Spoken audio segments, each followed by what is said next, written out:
No one really knows when the room first appeared in the basement of the old Holloway estate. Some say it was always there, hidden behind a wall sealed with bricks from a century long buried in mold. Others whisper it materialized only after the last bloodline heir, Charlotte Holloway, died alone in the winter of 1937, her fingers frozen around a shattered mirror, her face disfigured not by age but by sheer horror. What's certain is that in 2022, when 26-year-old American content creator Joshua Byrne, who specialized in urban exploration and supernatural myths, decided to livestream his entry into the estate, he had no idea that stepping into that room would ignite a chain of events too ancient to document and too cursed to escape. He entered under the pretense of satire, mocking ghost believers and thrill seekers, laughing with his audience as he crossed the threshold of a mansion that locals in Virginia warned no one ever truly left. His camera flickered as he passed cracked wallpaper etched with strange symmetrical symbols, and viewers typed frantically in chat as faces, yes, clear human faces, appeared briefly in reflections on the dusty floor tiles and window glass, expressions twisted in silent screams. Deep in the basement, behind what looked like a coal chute, Joshua found the door, blackened wood, with no handle, yet warm to the touch and pulsing faintly like a living thing. The moment he touched it, it creaked open without resistance, revealing a pitch-black chamber with a floor-to-ceiling mirror on every wall, each coated in a thin layer of ash. At first, his flashlight revealed nothing but his own image and the dust particles dancing like spirits in midair, but then the reflections began to shift. His mirrored self tilted its head when he didn't, blinked when he stared, and began to smirk slowly as Josh's real face paled. His breath catching in his throat, the chat exploded. "Did you see that? Bro, that's not you. Get out." But Joshua, curious and determined to entertain, stayed, joking nervously that maybe he found a TikTok portal to hell.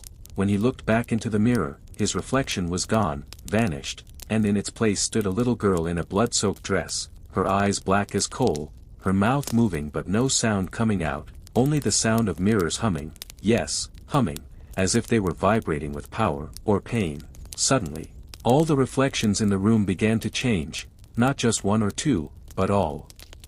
Dozens of mirrors on every wall, each showing different versions of Joshua, one older, one rotting, one with no eyes, one screaming with his jaw dislocated, one kneeling before the girl as if she were a queen. Then came the laughter, not from the mirrors, but from the floor itself, a deep, sickening rumble that turned to voices, all whispering his name, Joshua.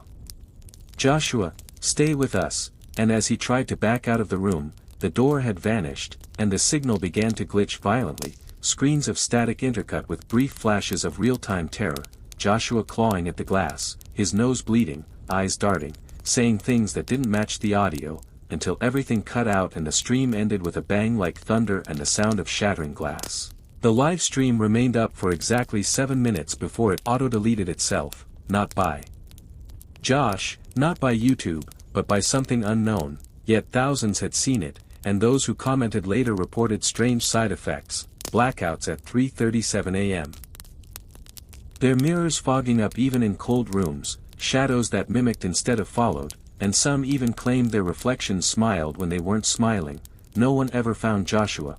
Police searched the Holloway estate and found only an empty basement with 4 blank walls, no mirrors, no door, no signs of entry, and no exit either, like the room had never existed, until 6 months later, when a new video appeared on Joshua's YouTube channel, scheduled as unlisted but somehow shared via link in anonymous forums.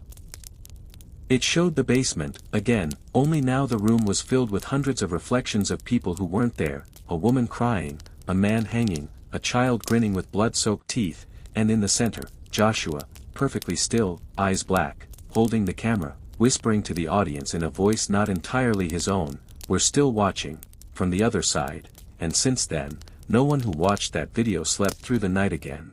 No one remembered uploading screenshots, and a few, well, they never logged off again, as if their image stayed in the mirror even after they left the room, stuck behind the glass, eternally blinking at a world that no longer saw them. What no one knew, however, was that the mirrors weren't just watching, they were feeding, storing the fear, the confusion, the desperate stares of people trapped beyond their glassy veil, and with each new view of the cursed livestream, the mirrors pulse, yes, It had a pulse, grew stronger. Soon, viewers began reporting mirror-related deaths.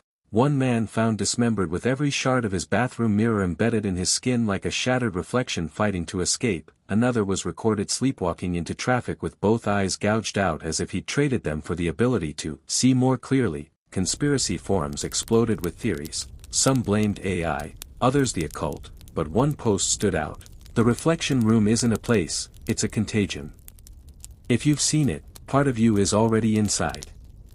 That post was later deleted, and the user's account was permanently banned, not by mods, but by the platform itself, with the error message simply saying, "No mirror found." Months passed, but the story wouldn't die. Instead, it morphed into something more viral, appearing in urban legend podcasts, Twitch debunks, horror TikToks, and even mainstream documentaries. Yet none could prove it real until a mirror placed in a Brooklyn museum began showing images from the Holloway estate despite no known connection. The curator died the next day of apparent heart failure while whispering, "She's in the glass now," and his reflection kept pacing the room even after his body had been removed, captured in museum surveillance, head twitching violently like it wanted out. Today, the estate is sealed again, the YouTube channel wiped, and mirrors once sold from the property are being recalled, but it's too late. The curse is digital now, coded into the pixels, leaking through screens like light through cracks in a coffin, and if you're still reading this, maybe glance at the reflection near you and ask yourself, is that really you, blinking back?